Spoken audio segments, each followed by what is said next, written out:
Voici la capsule pour le Frequency Separation. Donc, dans un premier temps, on va aller préparer nos différents calques qui vont séparer donc la couleur et la texture.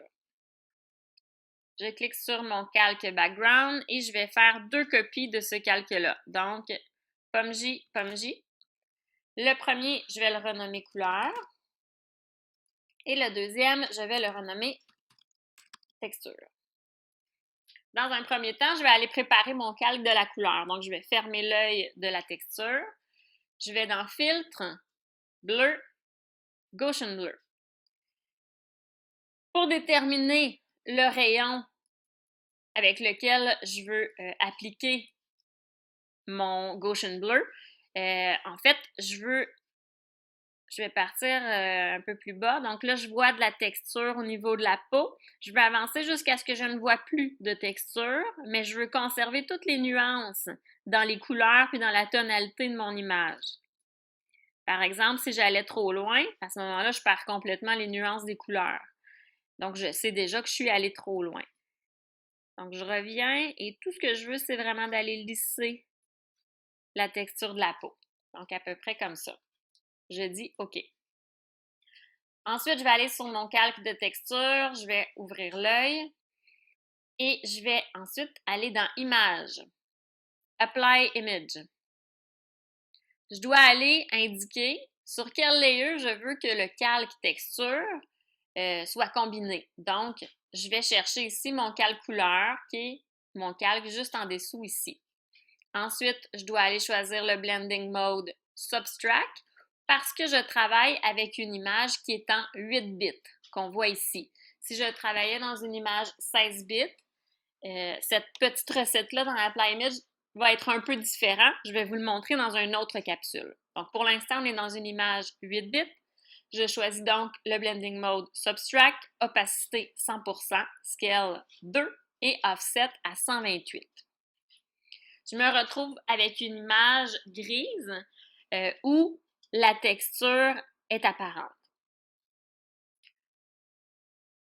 Pour avoir l'effet désiré, je dois aller changer le Blending Mode dans ma fenêtre des Layers. Donc, je change de Normal à Linear Light.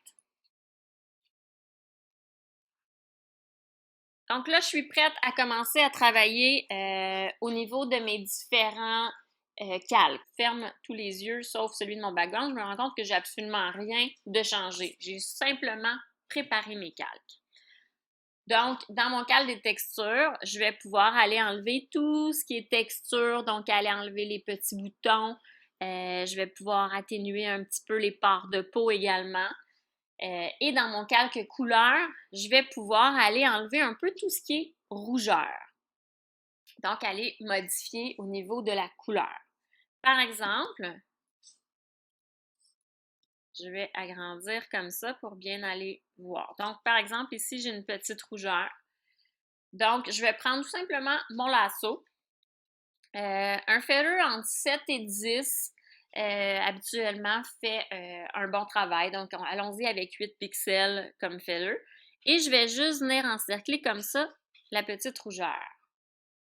Par la suite, je vais retourner dans mes filtres, dans mon bleu Gaussian Blur. Et à cet endroit précis-là, je vais vouloir aller ajouter un radius qui est un peu plus élevé pour faire disparaître la rougeur. Donc, regardez si j'augmente le radius, à un moment donné, la rougeur disparaît. Donc, le flou est tellement important que j'ai une perte au niveau de mes nuances dans mes couleurs. Et à cet endroit-là, c'est souhaité. Donc, je suis montée presque à 40 pixels. Je dis OK. Par la suite, je vais aller faire donc toutes mes rougeurs comme ça. Je sais déjà que le dernier Gaussian Blur que je viens d'utiliser se trouve dans la première étape juste ici. Je sais déjà que c'est un bon rayon pour aller enlever les rougeurs. Donc, je n'ai pas à retourner à chaque étape, aller choisir le rayon. Je peux tout simplement choisir le dernier Gaussian Blur et voyez comment automatiquement les rougeurs disparaissent. Donc, j'ai aucune perte dans la texture de la peau. je fais simplement enlever les effets de coloration.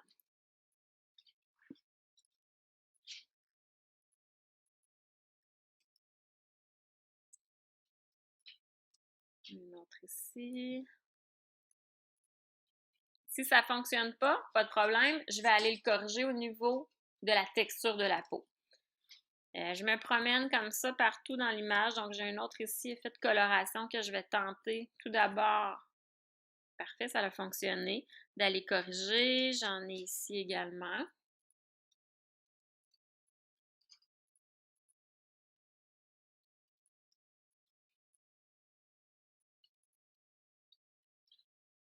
Ça. J'ai quelque chose de blanc ici. Je vais voir si je suis capable d'aller l'enlever. Plus ou moins, donc je vais plutôt y aller avec mon calque de la texture. Donc, je suis allée enlever pas mal ce qui était rougeur. Je vais maintenant aller donc dans mon calque des textures et tout simplement avec un outil qui me permet de faire de la retouche. Par exemple, le Spot Healing Brush. Je vais passer comme ça et aller corriger. Ce qui est important à ce moment-ci, c'est dans la barre d'outils qui est en haut, de décocher Simple All Layers. Si jamais j'ai Simple All Layers de cocher et que j'essaye, ça va faire un effet comme celui-ci parce que je travaille sur différents calques. Donc, je veux pas cet effet-là. Je veux travailler uniquement dans mon calque de texture. Je veux pas que ça modifie mon calque de la couleur. C'est le but de les séparer.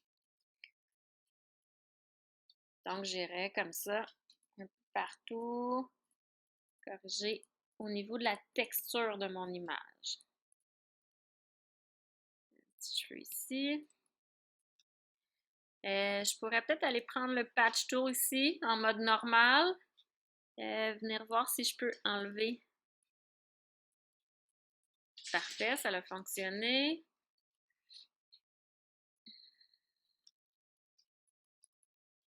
La même chose ici. La petite partie ici qui était blanche qu'on n'avait pas réussi à enlever tout à l'heure. Là, je réussis rapidement à le faire dans mon calque de texture.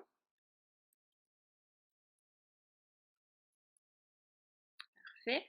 Je pourrais essayer d'adoucir un petit peu aussi la texture de la peau qui est quand même assez présente ici, atténuer un peu les cernes. Donc, je prends mon clone.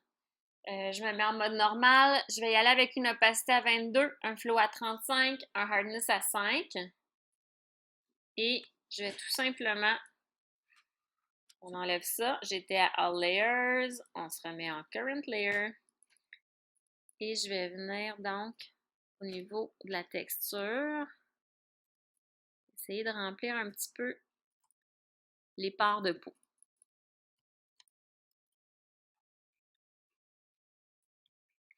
Comme ça. Donc, j'essaie d'adoucir un tout petit peu au niveau de la texture.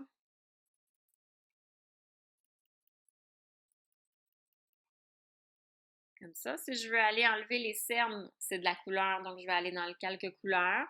Je garde mon même outil, mais je viens tout simplement comme ça éclaircir un peu au niveau des cernes.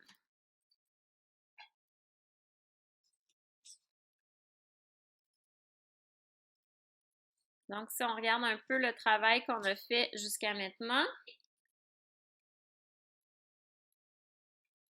donc je peux retoucher comme ça mon image dans deux calques différents.